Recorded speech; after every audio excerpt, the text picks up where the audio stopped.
Hey, happy Friday, everyone. Hope you are doing well. End of the week. Weekend is here. Thanksgiving is approaching. We have about another less than 2 weeks for Thanksgiving, so it's a good time of the year.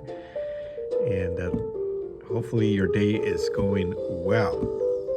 And this is In the Raw, unscripted, unpracticed, unedited conversation. And I think I've shared this before. I have this little calendar that I've had for many, many years, and it shows the day of the week. It's by every 3 days, actually. And it's got like a little saying at the bottom. I don't know if you can read that, but it says, teach the art of living well. And I can't see who it's from. Lucius, I can't even read it. Lucius Ananias Seneca. Seneca said this. So teach the art of living well. And so these are little sayings that this is specially made for teachers. So every day or every 3 days there's a new saying that helps you, supposed to help you as a teacher. You know what to think about, or just little things that will encourage you as a teacher. And I was thinking about that. Of course, we teach all the academics, reading, writing, math, science, history, everything pretty much. Especially in elementary school where I work, we have what we call a self-contained classroom where everything is taught by one teacher.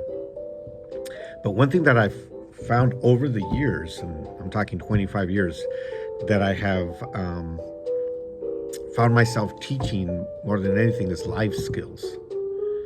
A lot of students, even in 5th grade, which is what I've taught the most, they come to school, and you can tell that they haven't learned certain basic life skills. How to treat others, how to, what attitude to have, manners, just different things like that. So I find myself teaching a lot of that, just in between everything else. And, one of the things I just mentioned was attitude. Sometimes we don't have the right attitude. And if we don't learn it early on, it's going to give us a lot of heartache in the future. And Paul said to the Philippians, he said, I have learned how to be content with whatever I have. So he's talking about his attitude. He's talking about his outlook on life. He's talking about, seeing beyond, what is, seeing beyond what is in the moment. And he says, I have learned how to be content with whatever I have.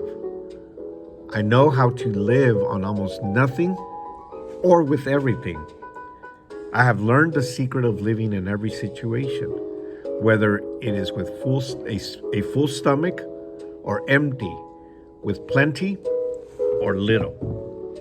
And that's something that we all need to learn how to handle, I guess, in life. Because my dad would say, he used to say, life is like a Ferris wheel.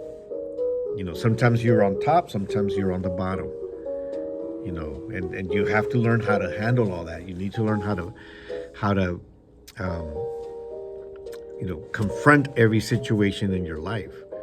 It's not about always having something and then, only being happy when your wallet is full. It's not only about being happy when everything is going your way. It's not about being content or happy with when things are positive. I mean, there's going to be moments that things are not going to be too positive, and we need to have the right attitude to that. And so Paul talks about contentment. I just mentioned the word content because he says it. Contentment. What does that mean? It means that we are okay. We are satisfied one way or the other, because we don't base our joy, our happiness on things. we look far, further than that. We don't base, our state of being, or we don't base our positivity on the things that are at hand. We have to look beyond that and say there's more to life than just things that we have, or things that bring us pleasure. There's more to life than that. So he's talking about contentment. We need to be satisfied with what we have at the moment. Of course, we're not going to stay if we're at the bottom, and we are going through a difficult situation. We're not going to stay there, because we also need to have the right attitude. Say, okay, I need to move on. I got to get out of this situation. What do I need to do? What changes do I need to make? What modifications do I need to make in my life to move on from this? So Paul says, I know how to live on almost nothing or everything. He had both, and the attitude never changed. Had learned the secret of living in every situation. The attitude didn't change. Whether it's with a full stomach or an empty stomach, the attitude didn't change. With plenty or little, the attitude didn't change. Because it's far beyond just the moment, what's going on at the moment. All right, well, I hope you have an amazing day, amazing weekend, and we will talk to you soon.